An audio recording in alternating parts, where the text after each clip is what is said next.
I don't really know how to start shows. Come on now, don't start liking me now. So yeah, I'm funny compared to, well, you'll see later. I stand for mayhem! I know a lot of idiots who think a lot of is mean-spirited just because it goes against what they believe. But the relief of comedy is it takes things that aren't funny and it allows us to laugh about them for an hour. We got a purple suit to buy and a gigantic coffin. Why are you laughing? Evening, everybody. Welcome to another episode of Why You Laughing, a history of comedy podcast. And today, I am pleased to introduce to you the brief rise and rapid fall of Dat Phan. So, if you don't know who that is, I don't blame you. And I'll just say, we typically cover legends and notable names, and even the people like we did, the rise and fall of Dane Cook. But everyone knows who Dane Cook is. This is a little more obscure. I do think it's significant in the history of comedy because I think Last Comic Standing kind of had an interesting place in what they tried to do and how they failed at it in some senses.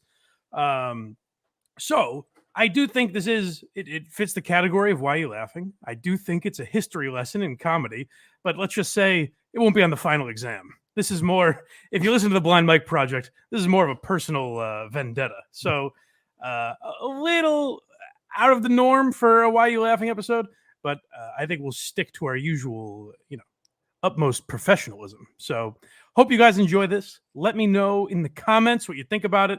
And we could do more episodes like this because I think in the near future, Vinny Paulino reached out to me about a character I had never heard of, but in a small, bizarre segment of the, quote, comedy community, did have an impact. So we might do an episode like that with Vinny. Vince Champ is a name that's been thrown out to me before. So if you like these kind of more obscure, interesting characters, let me know, and we will definitely do more of them in the future. But I also suggest go listen to the Blind Mike Project and see why we're focusing on Dat Phan a little bit this month. But Last Comic Standing as a whole, I think, is interesting because they tried to piggyback off what a lot of different reality shows were doing, whether it be, Big Brother and Survivor or American Idol. They changed their format essentially every season. But I think at its core, the goal was good, and that was to give a voice for lesser known comedians. I just don't think they ever quite found that the best way to go about it. So we'll get into all of that as we go along here today. But just wanted to remind you guys, go to blindmike.net because the whole Dat Phan, Tom Myers, Havard Grace saga is on there. So if you want to check out the Patreon, go to blindmike.net, find the Patreon, subscribe, because you also get bonus episodes of Why You Laughing, like Joe DeRosa versus Anthony Cumia, the Pelican Brief, the Howard Stern meeting that we had Carl on for, Tucker Max, the Pablo Francisco meltdown, Norm Macdonald on The View, the Bill Burr Philly rant, Donald Glover's Weirdo, all these bonus episodes that we did on exclusively on Patreon. You can find there, and you can find the free links as well. If you'd rather just support the show for free, then Apple, Spotify, Google Play, all the free links are there, as well as the YouTube. Watch on YouTube, subscribe. And I will say, we appreciate you guys watching on YouTube, liking, commenting, all of that. But if there's ever videos like today, we have some stuff that might get flagged by YouTube. So if you want the full uncensored videos, then those will be up on Patreon as well. That's just the easiest way for us to upload everything and get it all out there. So support the show. Go to blindmike.net if you'd be so kind. We appreciate it. I was Last Comic Standing fan when I was a kid because it scratched that itch when everyone was watching American Idol. I was a nerd who liked, everything that was playing on Comedy Central all day. So this it felt like I was doing both. It felt like I was in popular culture and things that normal people liked, but also scratching the comedy itch that I had of finding new comedians and everything. And Last Comic Standing did do that. They found people like Rich Voss and Ralphie May and some others that were in season one.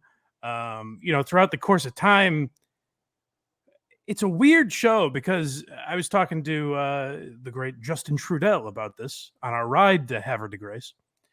And he was kind of asking about Last Comic Standing. And a point that he made is like, Carrie Underwood is the American Idol winner. Like, super famous now, but she won American Idol. Same with Kelly Clarkson and a few others. Like, yes, they got super famous because of American Idol.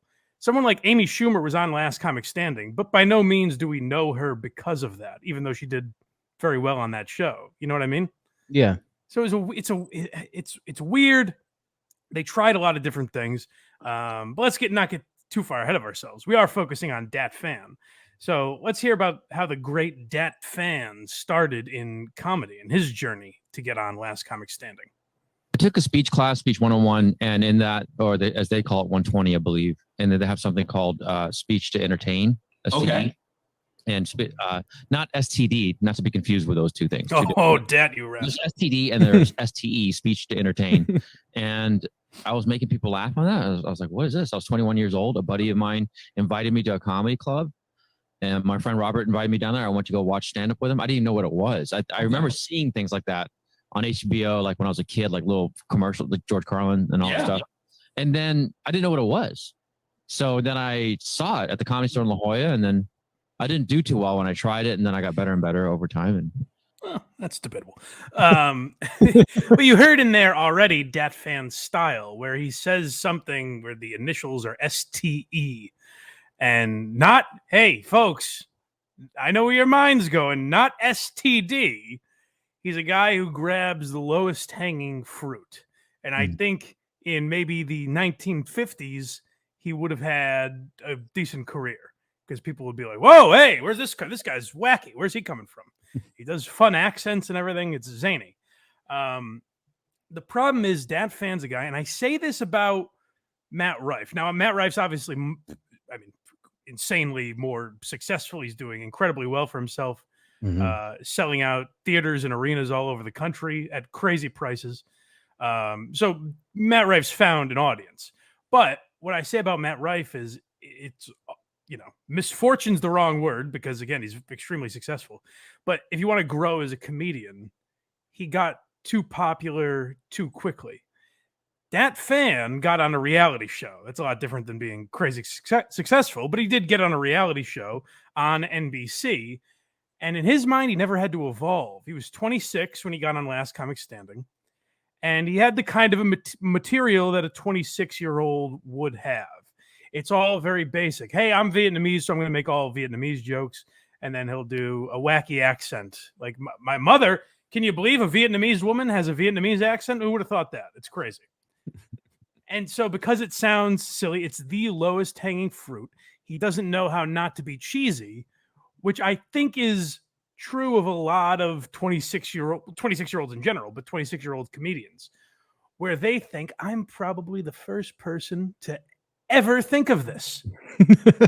And then you go to any open mic and 9 guys are making the same exact masturbation joke or, not going to college when all of your other friends are, or dealing with you. I mean, aren't your parents squares? You realize, every other kid in their 20s has these thoughts. And so I think Dat Phan's growth was stunted because you'll hear it a few times where he talks about, well, I got on Last Comic Standing when I was 26. That's pretty good, right? I was pretty successful at a young age. Yeah, you're 48 still talking about it, dude. Yeah, that's the issue, is that he got this success and he said, well, it's cruising from here. I don't think he ever worked on anything. So, we've talked about it enough. Let's get into the nitty gritty. He's on Last Comic Standing, for God's sake. But we're going to hear Jay Moore kind of explain the show, right? Yeah, this one's just called Last Comic Standing here. Yeah, let's hear it. This is Jay Moore, who is the host of season 1. We are beginning a nationwide search to find the best undiscovered stand-up comedian in the country. Over the next several weeks, we will narrow the field from thousands of comics to a final 10. Those 10 comics will then live together in a palatial mansion nestled high in the Hollywood Hills. where they will compete against each other.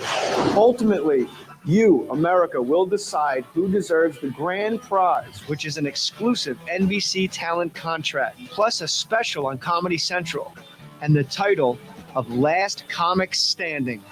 It's a great prize. It's a hell of a prize, especially for a young comic, or even for an older guy like, had Rich Voss won. That would have been great for his career. Ralphie May, same. All these guys that were on there, that would have been tremendous, no matter how long you've been in comedy. The problem with Last Comic Standing is they never figured out what they wanted to be. Like you hear there, oh, we're going to put them in a house together. Wouldn't that be crazy? And this is 2003. So this is kind of piggybacking off the success of The Real World and then the early days of Big Brother. Then it has evolved. There were elements of like Survivor, because Survivor was very successful at that time, where they would have to do challenges and stuff like that.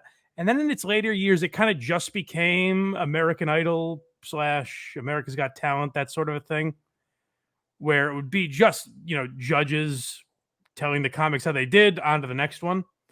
I'll tell you, it's weird. The only season I didn't watch is the only one with two guys that I really liked, Norm Macdonald and Anthony Jeselnik. I actually didn't watch that one because by the time they got there, I wasn't thinking about Last Comic Standing. I was like, oh, they butchered this so many times. Greg Giraldo also judged one season as well. Right before he passed, that was one of the last things he did, was judging Last Comic Standing. So, like, they did make an effort, and it wasn't like American Idol in the sense that you've never heard of any of these people before. Like I said, some of these guys had done things. They've been around comedy for an amount of time, just weren't household names yet by any means. Like Rich Voss was on Opie and Anthony while he was doing Last Comic Standing.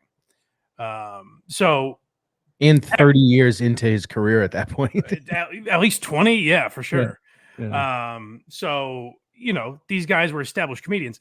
What they saw in Dat Phan, I guess, was diversity. Yep. Yeah. They said, they didn't want all white guys, I guess. So they said, well, Dat Phan is literally diversity because all he talks about is being Asian. So that's something. Yeah, the Supreme Court ruling was like 20 years too late. We could have used it back then. But this is his audition tape. Okay, so you're going to get a feel for what I'm talking about. We apologize. I got involved with comedy because I liked making people laugh, and then eventually I took an open mic at the Comedy Store in La Jolla. My name is Dat Phan. I'm from San Diego, California. How you guys doing? I'm very, very nervous because I've never been in NBC studios before, and I'm about to go on the Carson stage and in front of two major execs, and I'm trying to be funny in front of them. Vietnamese people and beauty salons. How did that come together? I'm kind of curious about that. What was the plan of attack there? It's like, okay, Vietnam, listen up. This is our plan of attack right here. That's how we take over. Japanese people, they make the VCR. Vietnamese people, we take over by doing pedicure. That's how we take over. We take over 1 foot at a time. That's the plan of attack right there. We do it from the toe up. That's the plan right there. I think Dot should move on to the semifinals with us in Los Angeles. Yes! Thank you very much, you guys. He's never been on TV. He has no credits. And I don't know how long he's been comedy for, but he was somebody that just won us over. He had great energy and he had great jokes. Good energy. You're a real nice find, Dot. We like you. Thanks. Thank you very much, Bob. How'd you know I was Bob? Because I answer phones at the Hollywood Improv and I talk to you every day. Oh my God, I didn't know that was you. That's me. Really making an impact on this guy's life. Unmemorable. The Dat Phan story. And I don't know, Dad. Maybe, I don't know, Korean immigrants just wanted a way to make a living, and that was something that they were able to do, and that's how they built that up, and then they owned businesses and passed it on to their family. I guess that's, I don't know. It's not that crazy. From the toes up. Oh, okay. But that's Dat Phan's whole act. And that nail salon bit, again, for a 26-year-old Vietnamese American, that's not crazy for them to think that and think, oh, this will be funny. But as over time, you should evolve, I think.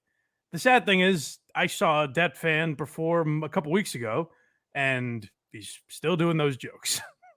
It'd be like if we went back and listened to the first episode of this or Blind Mike Project and went, man, we really we really crushed it and weren't just like, ugh, we've come a long way. Gross. No room for growth. Let's pause any evolution. We've got it, baby. He watches this. He's like, I should probably dust that material off.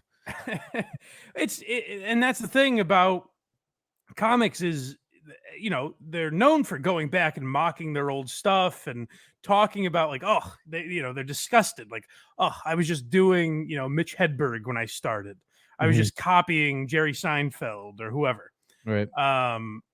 Dat, I don't think ever had that moment because he had success and he got so locked into, oh, I got on this show. That means I'm successful. Right. That means this material is good. And that's all I will ever do. So on the show, they would do things like no one respected Dat immediately. That was an immediate. No one thought this guy was funny. No one thought this guy belonged there. And they would do things like in season 1, they're all in the house together, and they suggested the idea of playing hide and go seek, and there was some prize. And then Ralphie May is just doing one of those interstitials to the camera and goes, yeah, we're going to play hide and go seek, but just no one's going to look for Dat. So they just made him hide there for like half an hour. Just left him. But like, that's good ball busting. And I think there are a lot of 26-year-olds that would use that as growth and becoming kind of part of the inner circle. That's a form of hazing, I don't know how much that exists in comedy now, but in those days, in the tough crowd days, the comedy cellar days, that was your way in to that group, to the respected group of comedians. I don't think Dat Phan ever had that muscle. I don't think he was ever interested in doing anything like that. And that was pretty obvious by his last Comic Standing appearance. Yeah, from what I hear on like podcasts and stuff, New York's still kind of like that, but LA's gone. New York a little bit, comparatively not at all. Right. New York in 2003 would bully today's New York, and I actually think it's changed for the better to where it's like I've heard, I think it was Joe DeRosa or Bob Kelly telling this story about working with Bill Burr, where they wrote this. I don't know if you ever saw the short film they made together, Cheat.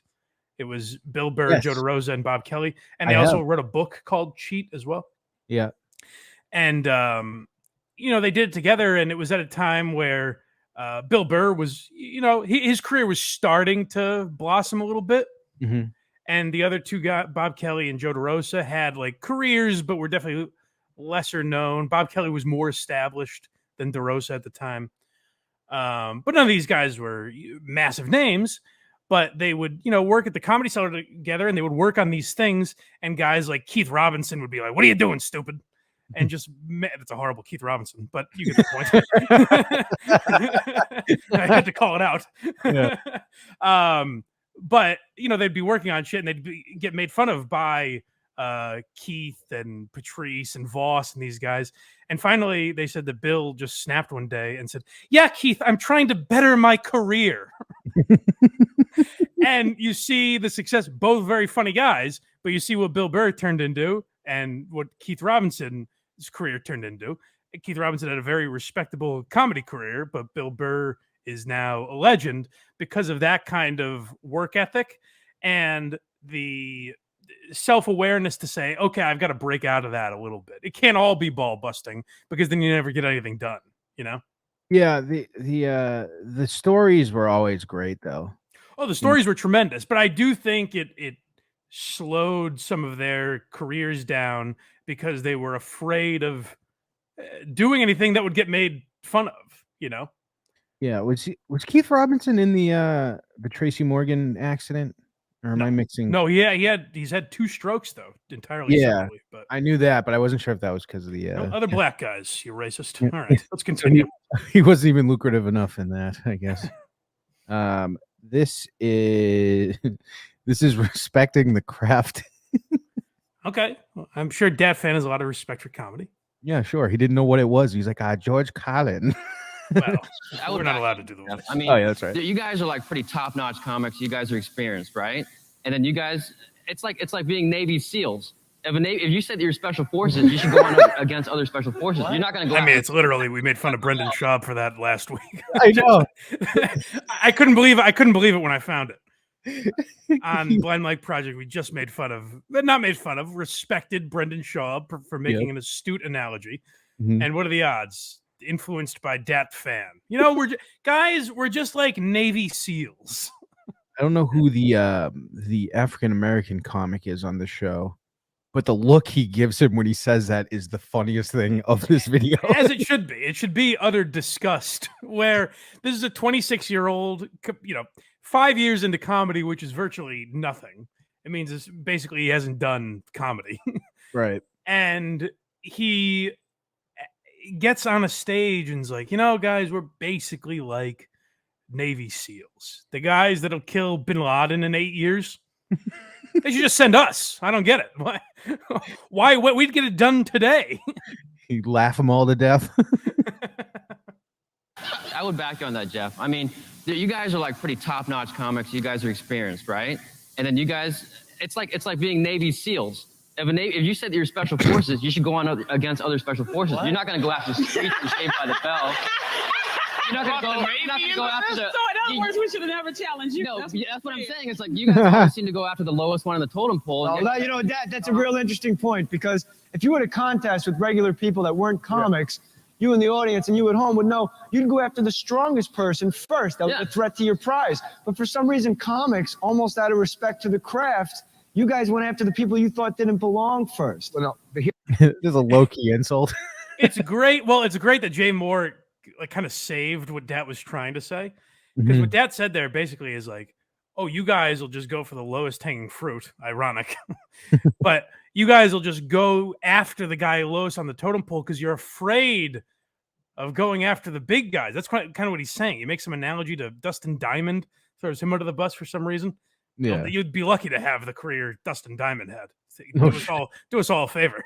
But then Jay Moore steps in and says, yeah. You guys are doing it out of respect to comedy because a guy like Dat shouldn't be included in all of this. Correct.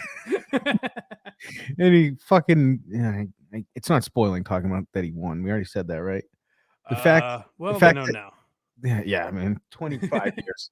It's like the fact that he won this is so disgusting. And I think that might be the long-running problem with this show. It's weird. I truly believe it loomed over this show forever. I don't think Last Comic Standing ever recovered, because I think when you're looking at, I don't know, Corey Kahaney was also in the Final Five. I know the name. Mm-hmm. I know nothing about her. But other than that, like you look at Rich Voss and Ralphie May on the stage, and they said Dat Phan is the best comedian here. And then he does a silly accent and he's like, my mother. Can you believe it? My favorite thing, though, is he's Vietnamese and everyone keeps calling it Korean mom. It's just like an extra insult. They don't even listen to him. I keep doing it, too, because I think he says Korean. So I think he mixes it up. You know what it is? It's on Tough Crowd and like all the other shows. Whoa. Hey, we're getting there, buddy. Jesus. We've played it on a past episode. We're getting there. What do you think we're doing here? Continue. We have this one is this is the mental like microscope put on Dat Phan here with this journal, and it's fucking crazy. Okay. Out of 1,079 shows, I've probably done about. You know how many shows you've done? I have a journal with every single show written. Wow. Yeah, I document everything. For example, here's 5 of my comedy minutes right here. So it goes from 10 to 15 minutes long. He's got charts and graphs on every show he's ever done. It's disturbing. 3.63636 laughs per minute ratio. These are how long the bits are. Each square on the graph here represents 1 second. He's out of his mind. IBM doesn't have charts like this. I have like my names, everything in the journal. Like I take it very seriously. Take me out of your journal.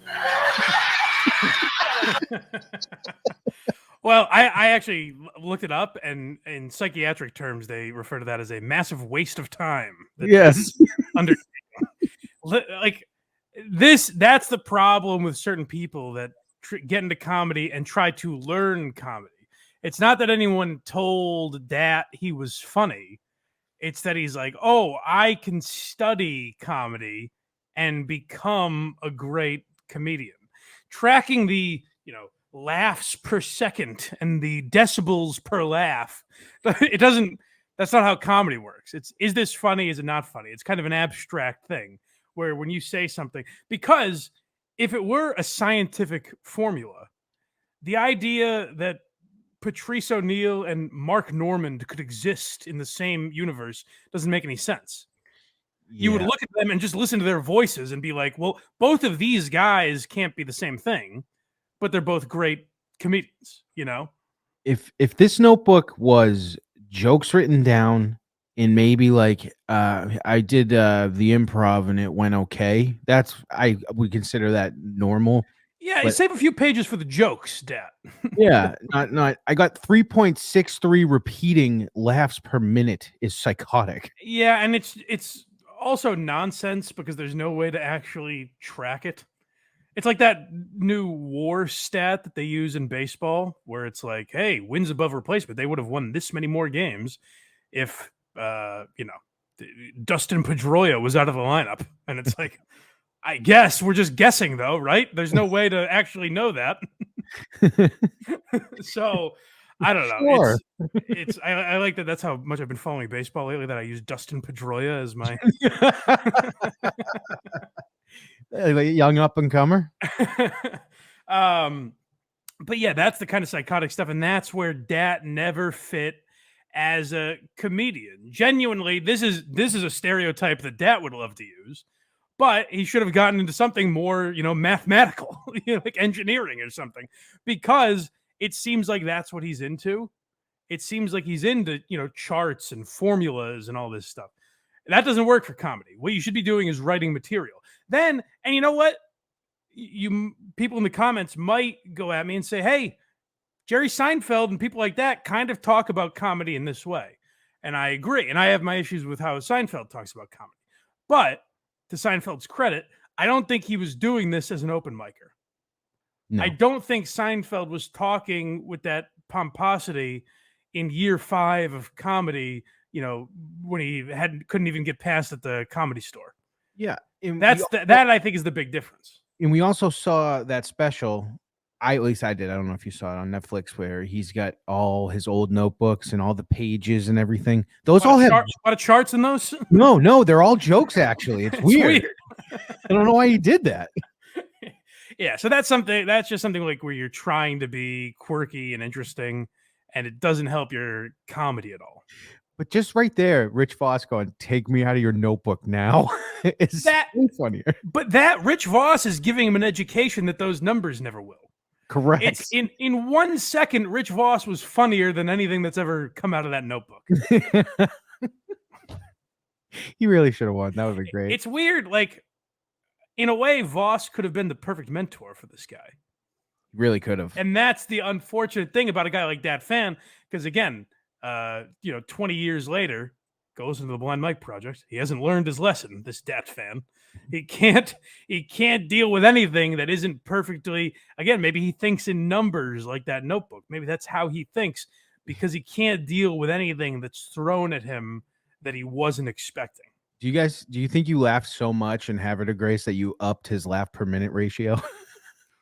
We may have skewed the numbers. I think the charts were all off, and now he has to go back to square one.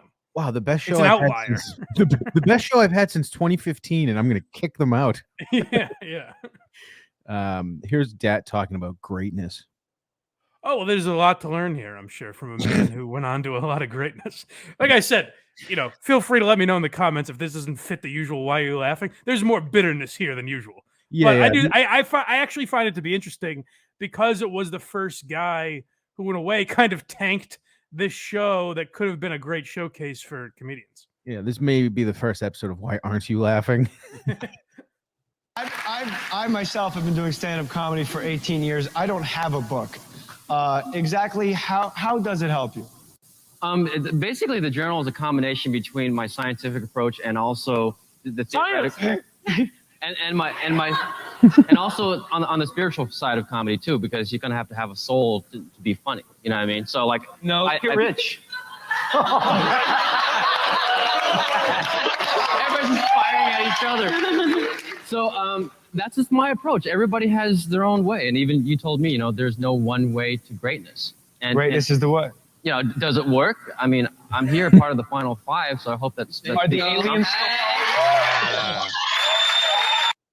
And that right there, he was never able to get that thought out of his head. Hey, you want to talk greatness? I'm here. I made it on Last Comic Standing, so I must be great. And I don't think he was ever able to escape that. And that, I think, plagues a lot of young artists in, all across entertainment, where you get something and you think, boy, I'm the shit now. I should do exactly what I've been doing. There's no way that this was a fluke. There's no way I need to grow anymore. I can just coast on this one credit for the rest of my life. And that's what people like Dat Phan end up ultimately doing, unfortunately. Yeah, his career went so well. We have zero high def footage of it. Yeah, people are clamoring for this episode of Last Comic Standing. So much so that the end isn't even in there. I couldn't find them announcing that he won. Maybe it didn't happen. Yeah, I just dreamed it. But you hear in that clip, Jay Moore, who's friends with Rich Voss, and Voss is like, even at that time, the most respected guy comedically on that stage, probably. He takes a shot at Voss there. Yet, when it would happen to a guy like that, I think that's where bullying becomes bullying, is how you take it. Are you talking about the Soul Line? Yeah. That was another contestant. That wasn't Jay. Well, replay it because I'm referring to something specific. Let me pull it back up. The funny thing is, like, I think if Dat just embraced being pummeled and that's exactly what I'm trying to say. Let's hear this and I'll make my point. Which one was it? To do greatness. I myself have been doing stand-up comedy for 18 years. I don't have a book. Exactly how does it help you? Basically, the journal is a combination between my scientific approach and also the theoretical, and also on the spiritual side of comedy too, because you're gonna have to have a soul to be funny. You know what I mean? So like, get rich. right there. That was a contestant. Okay, so either way, like that's just general ball busting. Yet, Right. if Dat did that, he would add that to sort of his victim story. He was victimized by these people, like they bullied him. So I think that's what a lot of bullying is how you perceive it, how you react to it, how you take it. They may be being shitty to you, and listen, I've been guilty of this too, for sure. It takes a lot of experience and learning and growing through it and figuring out how you're going to react to things mentally. That does take work for sure. But I think Dat looked at these things like the hide and seek thing. He internalized that as him being a victim rather than he in turn tries to be funny and do that shit to them. And letting that be a funny story that he has to tell when he's doing, radio appearances at the time or podcasts, whatever. Right. The bully meant especially then, I mean, the whole scene was all bullies. But the fact that you like, if someone makes a joke at my expense, if it's funny, I'm gonna laugh at it. I'm not sure. And even if you don't, you kind of have to understand that goes with the territory. There's multiple things about every human being. Correct. If you're in comedy, they're going to point those things out. Exactly. And so I think that was the issue that Dat had, is that he's never embraced this stuff. So where are we now? Because I don't want to go too far ahead. We are moving on to Tough Crowd. Okay, I thought so. But first, I'll just say, yeah, he had. So he got a deal with NBC. I don't remember his hour-long Comedy Central special. Maybe they gave him a half hour. I don't know. Or maybe they aired it at 3 a.m. and that was it. Yeah, they gave him the old Norm Macdonald treatment. It'd be great if that's the two people they did that to, is Dat Phan and the greatest ever. But what I do know of his time after Last Comic Standing is, much like American Idol, the top 10, I think, would do a tour together. So, you know, various lengths of time each comic would have. And then the winner, obviously, would be the headliner. So, you know, first 9 guys, I don't know if Jay Moore would go out with them also. I don't know how it worked exactly. But, you know, you have all these comedians go up, and then Dat Phan is supposed to go up and headline. So that generally means 45 minutes-ish. However, season 1, that's not how it worked. The winner didn't headline because they found out pretty quickly after the first couple shows that Dat Phan only had 10 minutes of material and so was ill-equipped to headline shows. Yeah. And so Ralphie May had to take over, and now people were going out, and which people probably were pleasantly surprised, but Ralphie May had to headline these last comic standing shows because Dat Phan wasn't capable of it. So in a way, I don't blame Dat Phan. I blame the people who put him in this situation. Correct. Because he never should have been there. He's a kid who had 10 minutes, and then they were like, all right, buddy, get up there, crank out 45. Yeah. And he's like, here's what else my Vietnamese mother would say. Yeah, you can't blame him for that, no doubt. What you can blame him for is what's going on between the ears. Right. Yeah, for sure. Where it seemed like there was never an instance of, I don't belong here. Like, I shouldn't be doing this. The fact that he had to follow Ralphie May and Rich Voss on that tour and couldn't. Literally was not, didn't have enough words in that notebook that he could say. He just starts reciting formulas. If that would have been honestly maybe one of the funniest things he ever did is if he started breaking down that book on stage. Folks, I don't have a joke prepared, but I do know that E equals MC squared. Anyone got anything for that? Is that funny? Is that a bit? The comics are all tagging it from the back. So, you know, because of this opportunity, Dat was able to do things like Tough Crowd with Colin Quinn. By the way, I think what an NBC talent deal is, basically they find something for you to do, whether it be a pilot, maybe you could, you know, being a writer on the Tonight Show or something like that. I don't think any of that panned out for Dat, unfortunately. But he was able to go on Tough Crowd. Now, in a weird way, Tough Crowd is both an impossible position for him and so much easier than what he had to do on stage because the kid didn't have any material. So if you are funny, I get it's nerve-wracking and you're with these loud, legendary voices.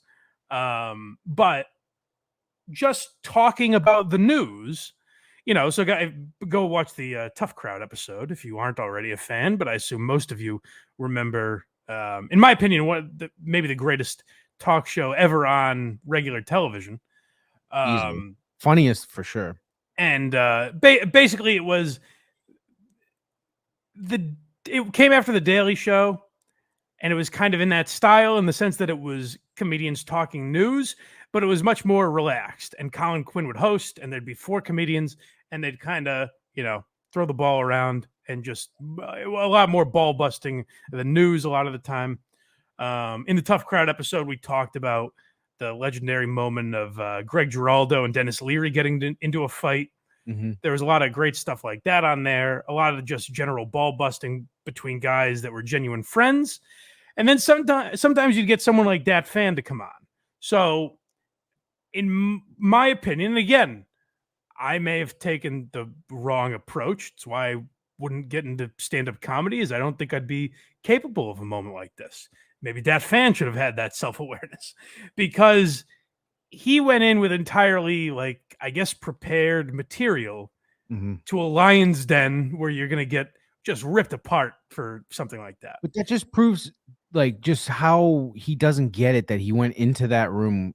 He clearly hasn't watched the show then. He doesn't get it. Yeah, he thought he could do the same horse shit he was doing on Last Comic Standing and get away with it. So this is really the moment that cemented Dat Phan's legacy was his appearance on this show and his inability to pivot and try anything out of his comfort zone. And the best part is Rich Voss is on this episode. Oh yeah, so Colin Quinn, one of the greats of all time, obviously. Patrice O'Neill, another one of the all-time greats.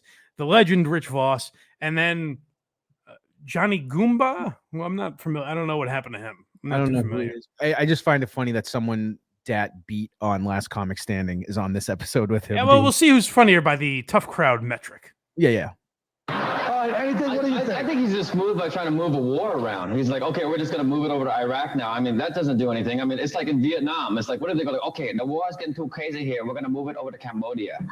Yeah. Well, now that worked out well. What would your mother say about this? Did you just do your hack Korean mama as Osama bin Laden? No, say Last Comic Standing. Shut up, Dad. Wait, I'll explain. We're doing Paul Potts, moving the war, right? Paul Potts as your mama from Last Comic Standing. Can he do the rest of the show hiding behind a tree, please? No, that's racist. In the tunnel. Like, okay, you know, Rich Voss.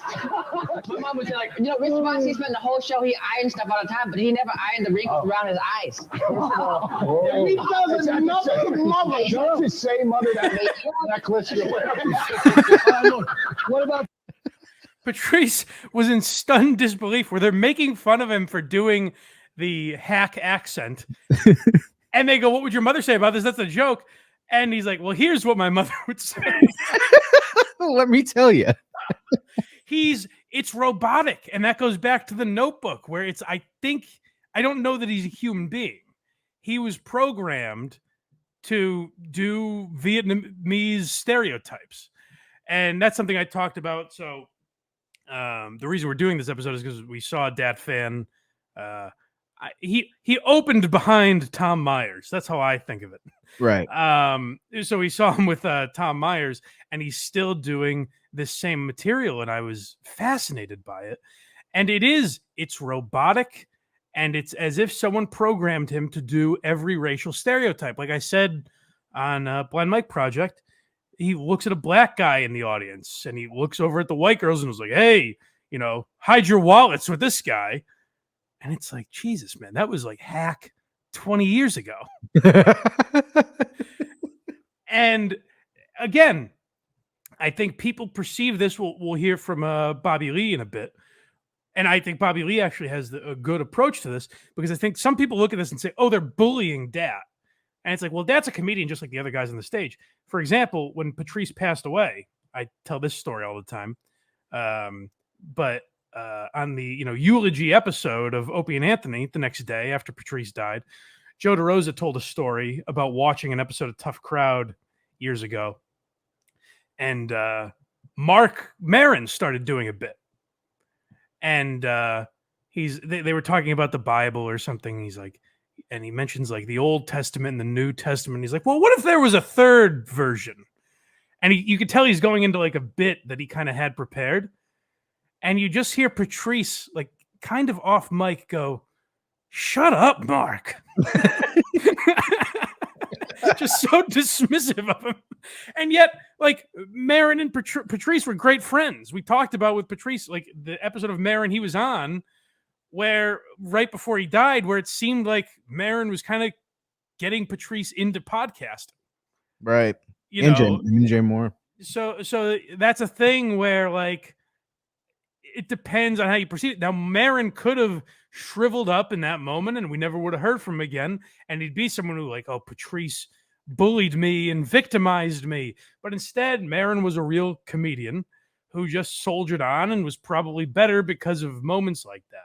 I don't think Dad ever had that. Now, I will say some of the bullying, quote unquote, it did continue. It wasn't just that.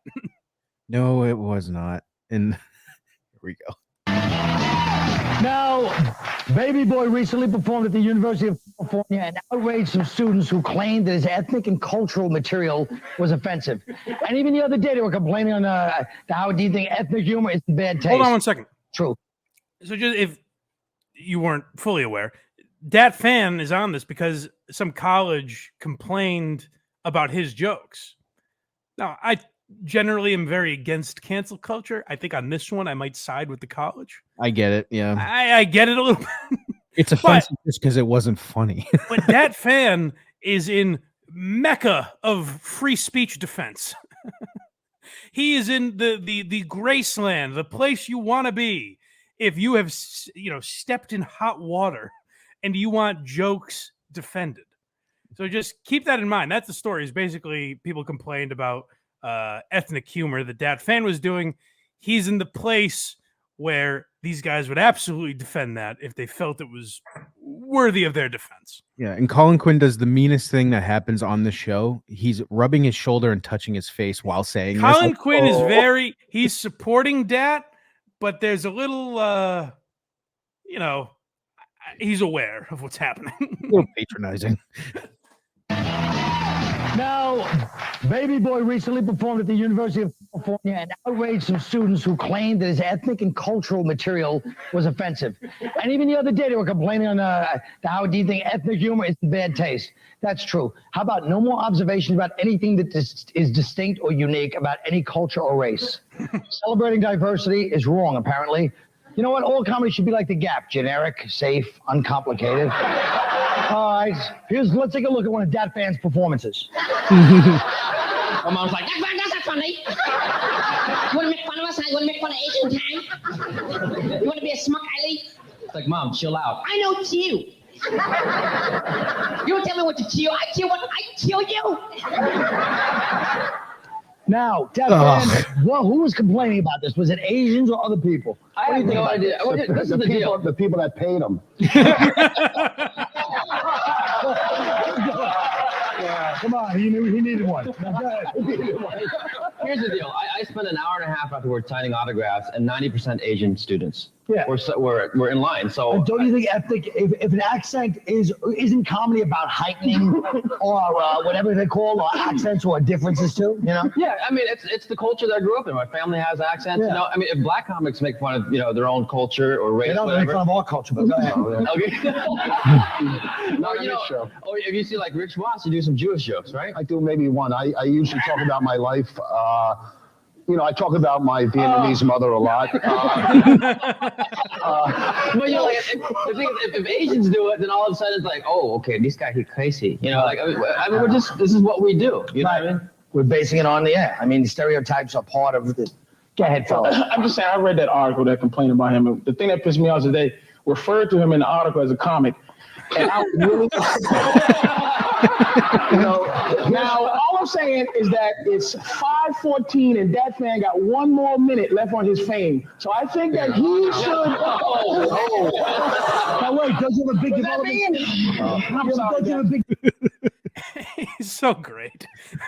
But again, the assumptions that he makes, he turns to Rich Voss and says, you probably do a lot of Jewish jokes. No, not really. Rich Voss lived a life. He was a drug addict who would wear Daisy Dukes so he could get a deal on crack from his gay drug dealer. He doesn't have to talk about, chincing on the tip. And then even in that defense, the people that were outraged, I think what they were trying to say is that it was students, overly liberal white students that were he can't do that. And yet his impression of that person who was outraged is, oh, this guy, he crazy. Yeah, I don't think that was the person going after you, Dad. From what you actually just told us, it was them wanting your autograph for an hour and a half. Right. Yeah, I don't get it. So it's even in his defense of himself, he does that accent because it's the only way he knows how to be funny. It's a shame that no one could just shake. And literally, these guys are trying. Look at it however you want. You might hear Patrice saying the thing that offended me is that they referred to him as a comic. They've said that literally about the guy sitting there, Rich Voss, all the time. I know. They say he's not a comedian, he's a hack, he's this, he's that. The guy's a legend in the business. So he was able to take that and build on it and move on from it. And laugh at it. And Dat just was never able to do that. And it's a shame because what Patrice is doing there by saying, what bothered me is they referred to him as a comic, is saying either have fun with this or bust my ball, get angry, and give me shit back. One or the other. Yeah. Those are your options. And instead, Dak kind of just sat there and took it. No, you know what he did. This next video here is when moving on to the NFL. It's like he didn't hear a thing that they said so far. Well, we're moving on again to the NFL.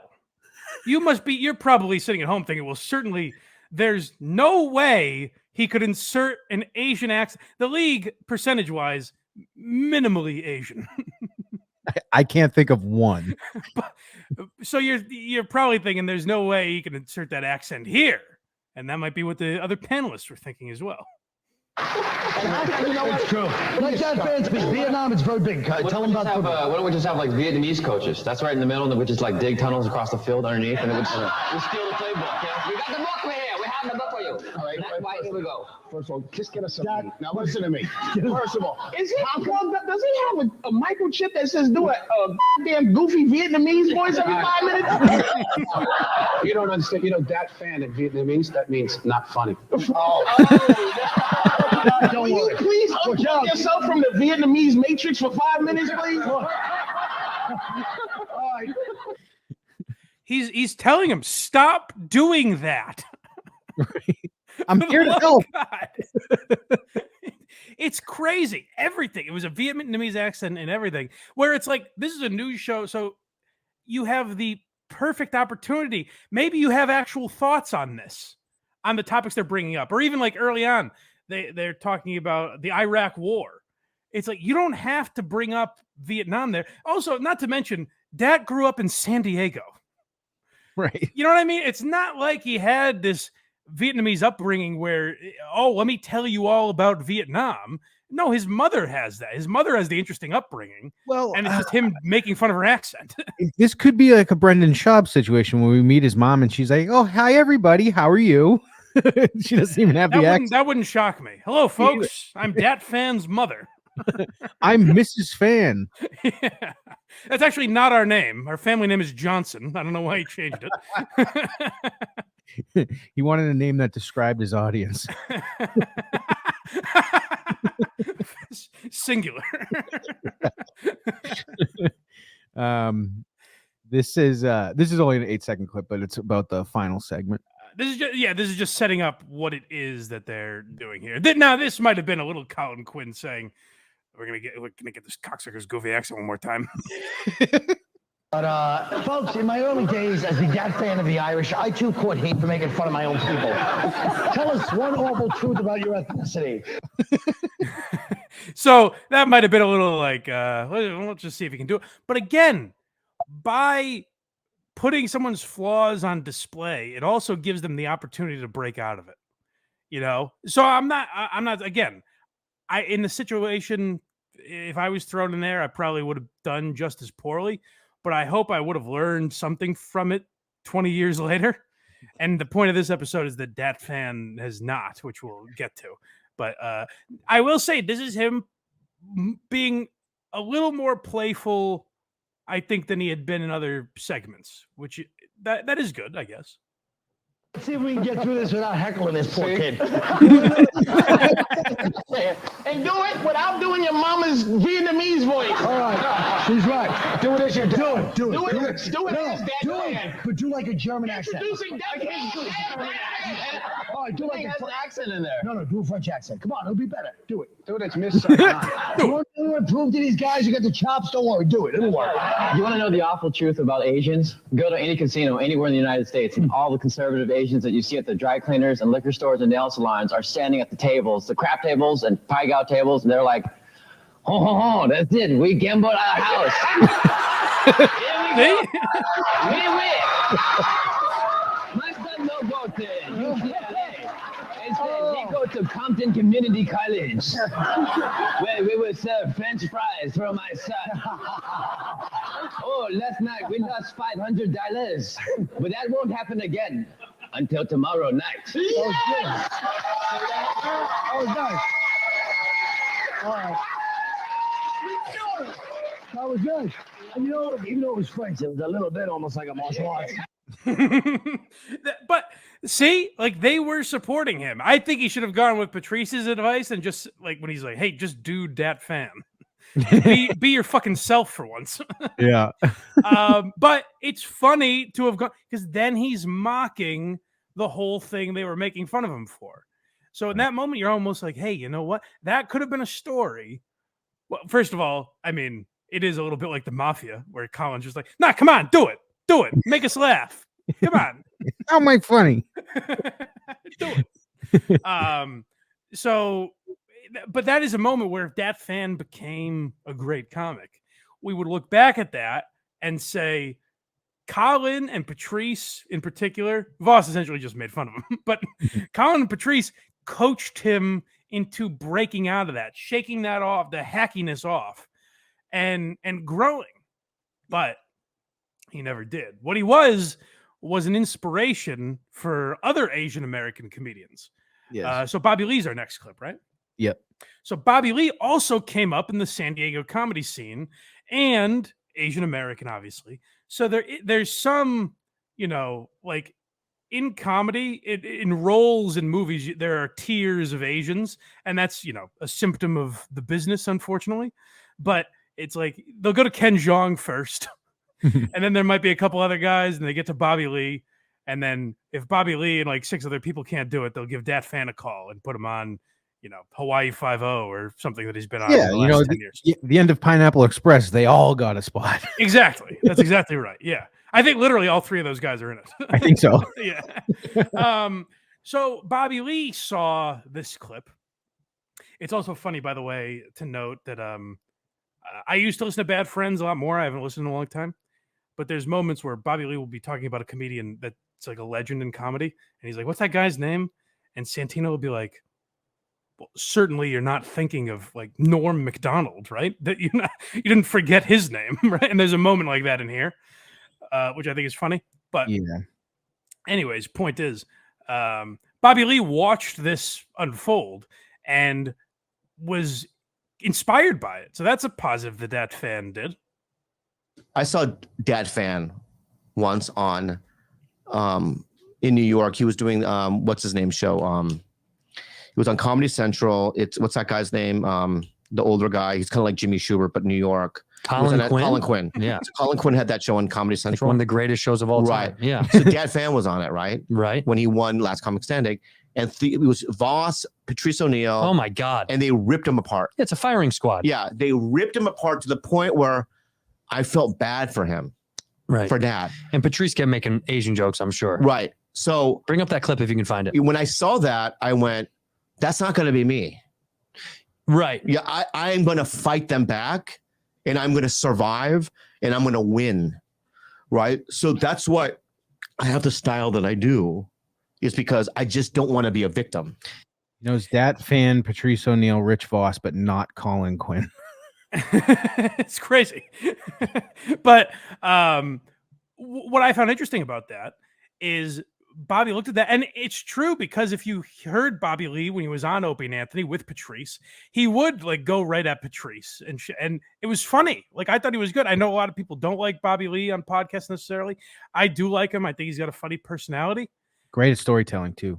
And I think a lot of that comes from him looking at moments like Dat Phan and saying, well, I'm not going to let that be me. I'm going to be confrontational. That's how you win on these things. And that's how you gain fans. That's how you get people to like you. You get people to understand your personality more. You get people's respect in the room. And I think there's something to be learned from that. So Dat Phan it was a teachable moment that he had there that I think inspired other people to not get steamrolled like that. That's the mentality that we were just like, why can't he think to do that himself? Why can't he have that? So what's interesting about the Bobby Lee relationship is, I never knew this until looking for clips. I guess on the Tiger Belly set behind Bobby Lee is a framed picture of Dat Phan. Really? And any chance he gets, he will mention Dat Phan. And there's kind of a running joke because they'll make fun of his social media. I guess there's not a hashtag that hasn't been used on Instagram by Dat Phan. So they'll make fun of stuff like that. And Bobby Lee had an interesting point about Dat Phan. He said, basically Bobby Lee said, I want to create a show titled Almost Talented, where I have people like Dat Phan on and just try to shake them out of not being cheesy. Right. Like, just rip that, rip those layers of cheese off and just say, no, don't you understand? There's some talent in you, but you got to stop going for the easiest possible joke ever. Right. Say what you want about Bobby Lee, and like we talked about him telling stories that he got in trouble for. That's why he lost his gig with Wondery. And then his defense was like, these aren't stories. I was embellishing. I was lying, basically. And I thought that was kind of a weird move, but it was entirely original. You got to say that about him, whereas Dat Phan, maybe he's never stolen a joke in his life, yet nothing about it is original. And that's the problem where you want to shake these guys.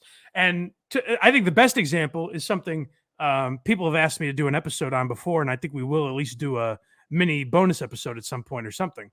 But there was a show called The Green Room. Do you remember that? Vaguely. It was kind of a tough crowd wannabe type of thing. Mm-hmm. And they would have a bunch of comics on. And there was one episode where it was Mark Maron, Gary Shandling, Ray Romano. I don't know who else was on it. But one of the guys was Bo Burnham. And this is 21-year-old Bo Burnham. I remember. Yeah. And they start busting his balls because he's the young kid. It's similar to the Dat Phan situation.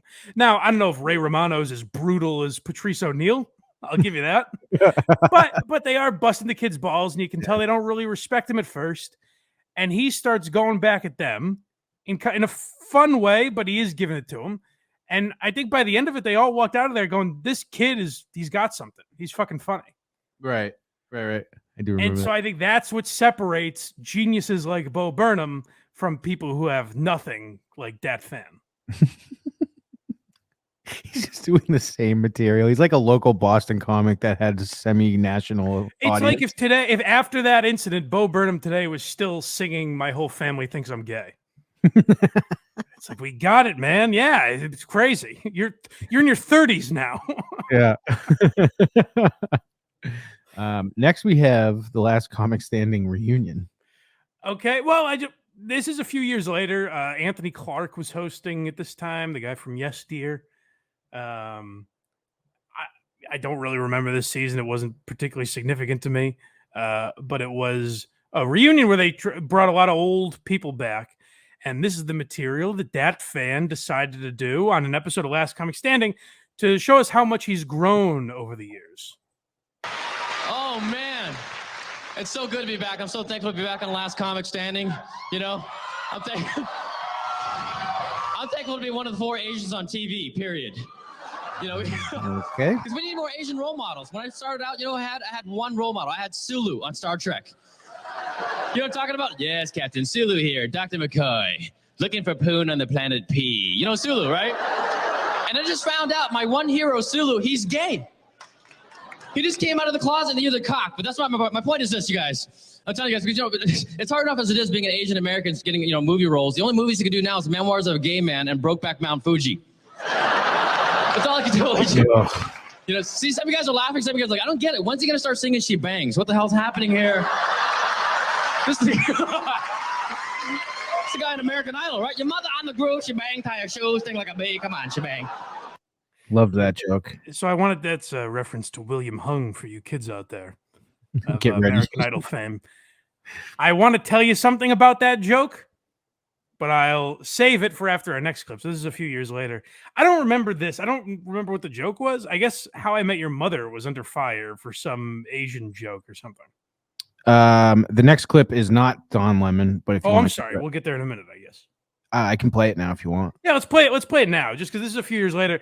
Dat Phan, trying to promote himself, said, "Hey, if someone's under fire for a joke, I will. I'll come to the rescue. I'll be the voice of comedy. That's good, Dat. Let's see how he plays it here." So I guess How I Met Your Mother. I don't remember this, but was in trouble for some joke that they made, and it was a subject on CNN. It's also wild to hear Don Lemon's opinion on this 10 years ago.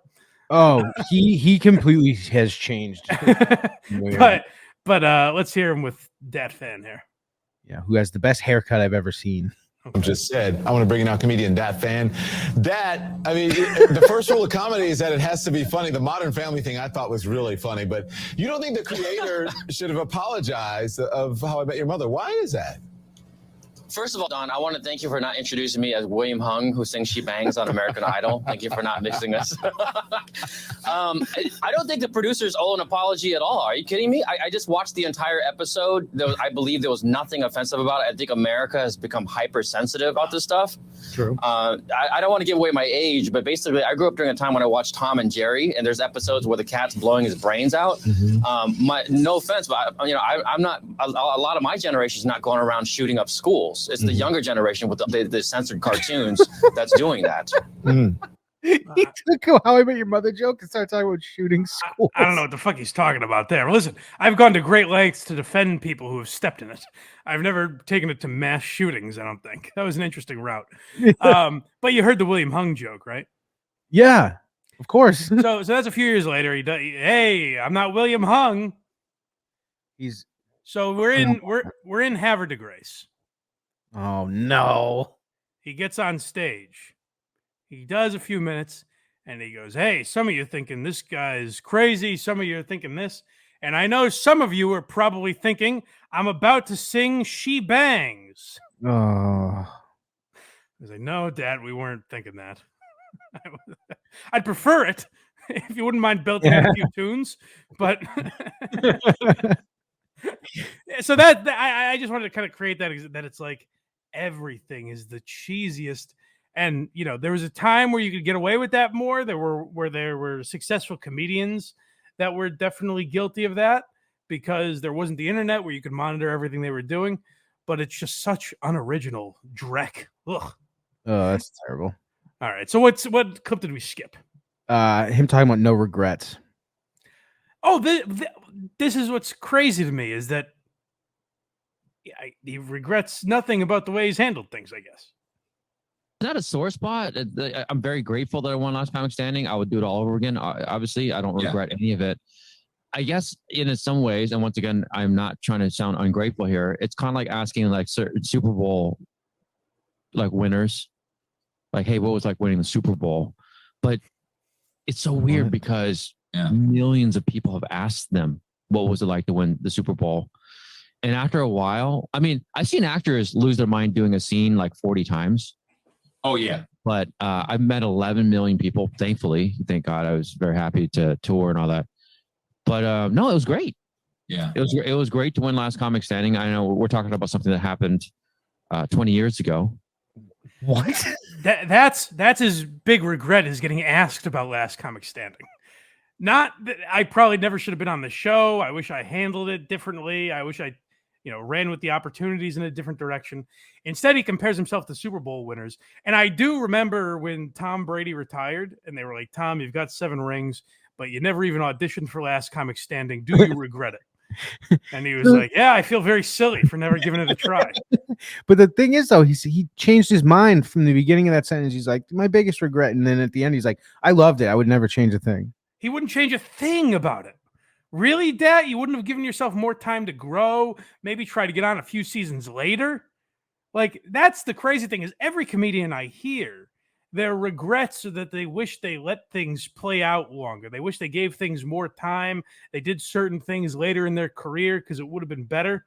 Even Louis C.K. I've heard say this recently, that he kind of regrets putting specials out every single year because they'd be better with a little time to grow. He finally admitted that. Finally. So for Dat Phan to be like, guys, what would I change 20 years later after looking back on my career? Nothing. It was almost like he had that moment. And then as he was talking, he's like, why the fuck would I change the goddamn thing? Right. Yeah. It's perfect what I'm doing. Dad analyzed his career and said, job well done. Perfect. Which, if that's how he truly feels, good for him. As long as he's got his mental health, that's good. But if you're just looking at a comedy career, it's not something I would say I have no regrets for. Well, I don't know how his mental health's doing because obviously the gearheads have been bombarding every post he has with the blind cane guy. And he's begun to block people. Yeah, he has started blocking people. So he doesn't just hate blind people in real life. He wants them off of his social media as well. He sees the emoji and he's like, ew. Yeah, he has PTSD. He's like, oh, God. But next we have him talking about the social media age. Oh, this is how he's adapted to, and this is the delusion I'm talking about. Going into this beef I have with Dat Phan, I didn't know what he'd been up to. I assumed he was pretty self-aware. He hasn't had a great career, but I assumed he knew that on some level. Now I'm thinking he might fit the delusion and lack of self-awareness that we love on Blind Mike Project so much, where we find these characters like Chris D'Elia and Tom Myers and Brendan Schaub, who are our friends now. We find them and we kind of Stuttering John. We say they might not be aware of exactly what their worth is in this business. And I tend to find that very funny. And I think Dat might fit that category when you hear him think of what his social media should have been if he timed it right. My buddy Larry Venturino tried to tell me, his fellow comedian, he tried to tell me to start TikTok 2 years ago, which I did. Yeah. And then I didn't post anything. I was too busy making fun of TikTok. Yeah. I didn't post anything at all. Too I mean, I could busy. even just posted me making fun of TikTok, but I didn't do it.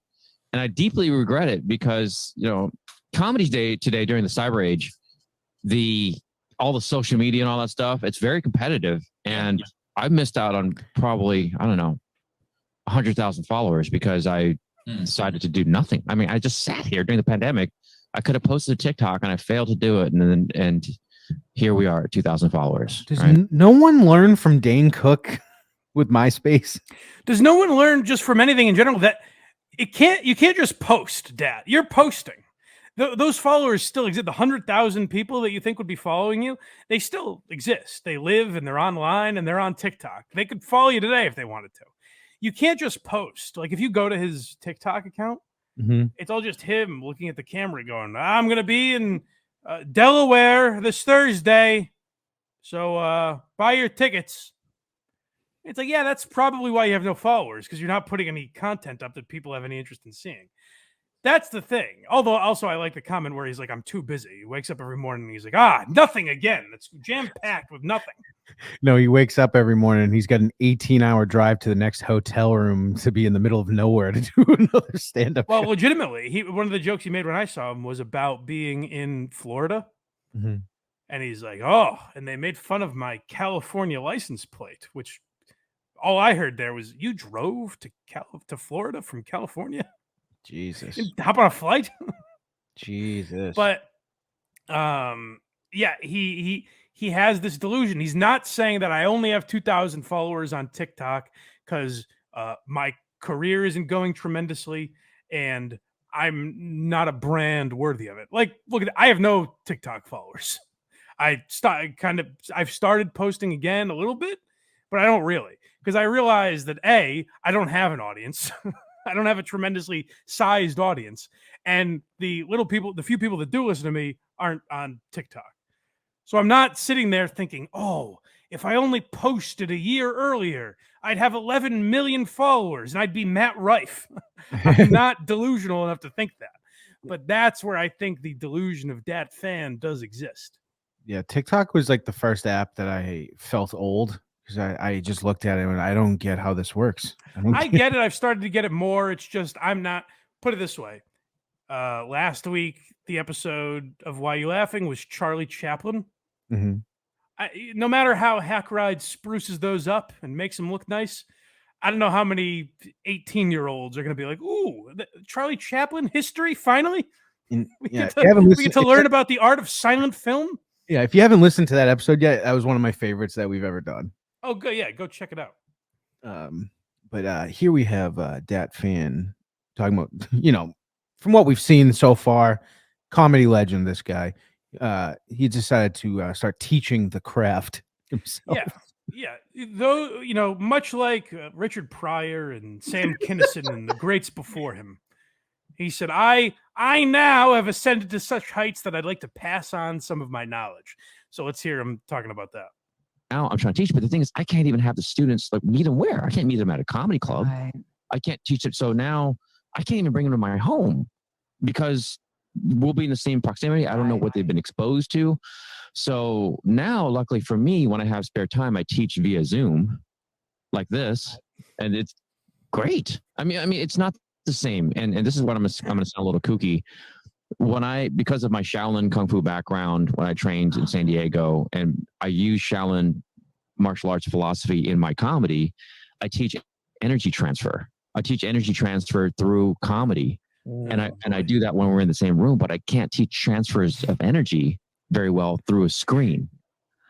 It's so tough, and I hate listening to like all these podcasts where comedians are it's kind of been done to death, where comedians just bitch about, I can't transfer my energy to the audience. That's definitely what they're always focused on in comedy. Yeah, I like how he's for his stand-up, he's comparing it to martial arts. Just basically muscle memory. Just do the same thing over and over and over again, so you don't have to think about it. And in a way, that's kind of bookended with the journal that he started his career with, where he's not focusing on the right things. At the beginning of his career, it was this journal. Now he's moved on to transferring energies. Now, what most comedians call that is making the audience laugh, taking a dull, dead energy and filling it with laughter. That's what you should be concerned with. But no, he's concerned about the, metaphysics of it and the psychology of it. And it's not what you should be thinking about. Hey, include that as your eighth or ninth thing after you've made the audience laugh. Right. That's an option for sure.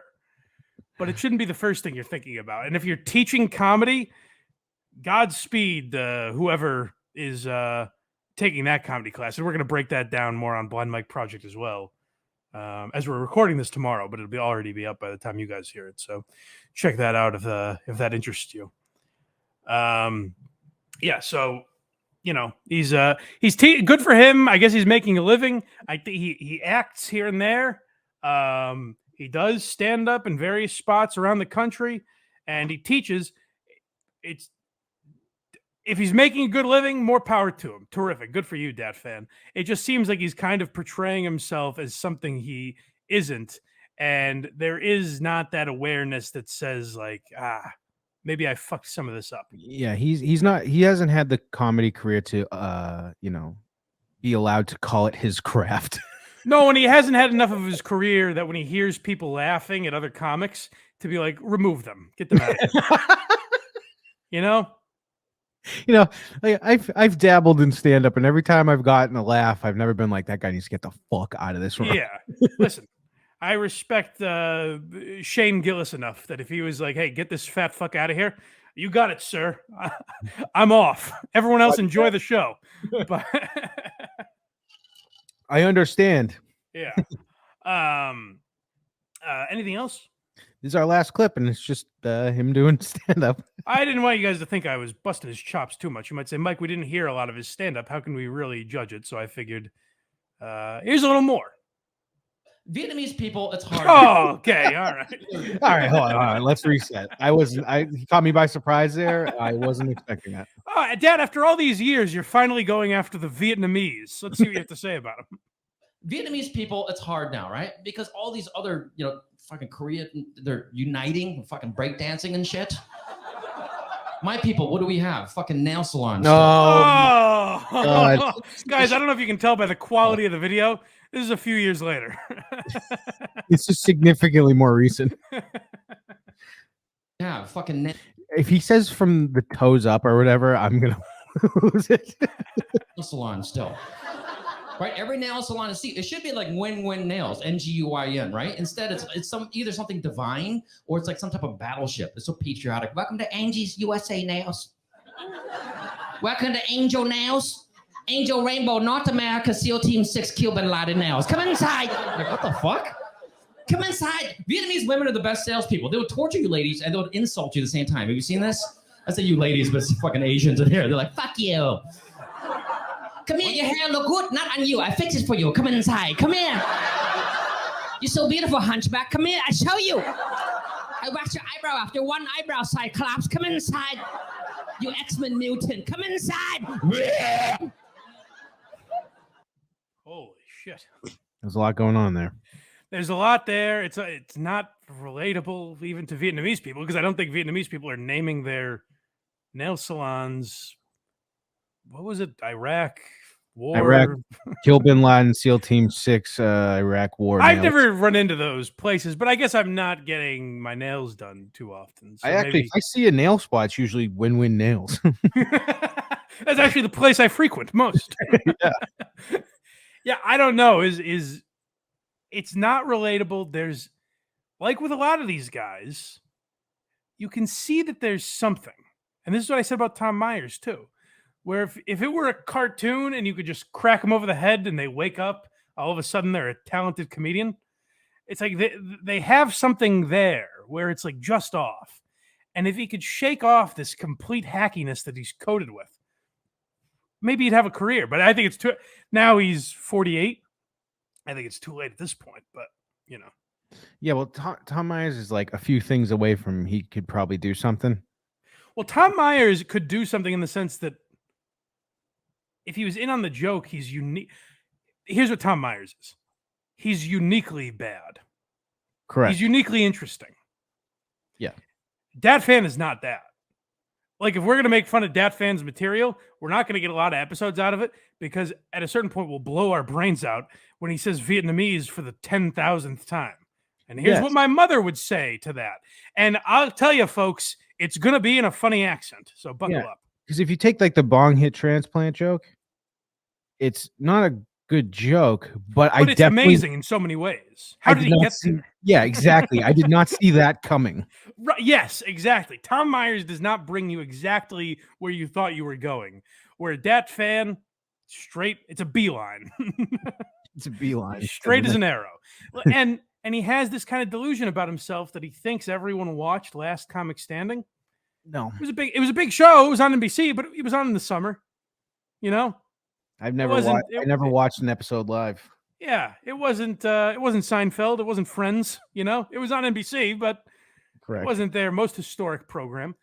And he says something, I forget the exact context, but he says something at that show where he's talking about one topic and then he goes, I know, you guys are just waiting for me to talk about my mom.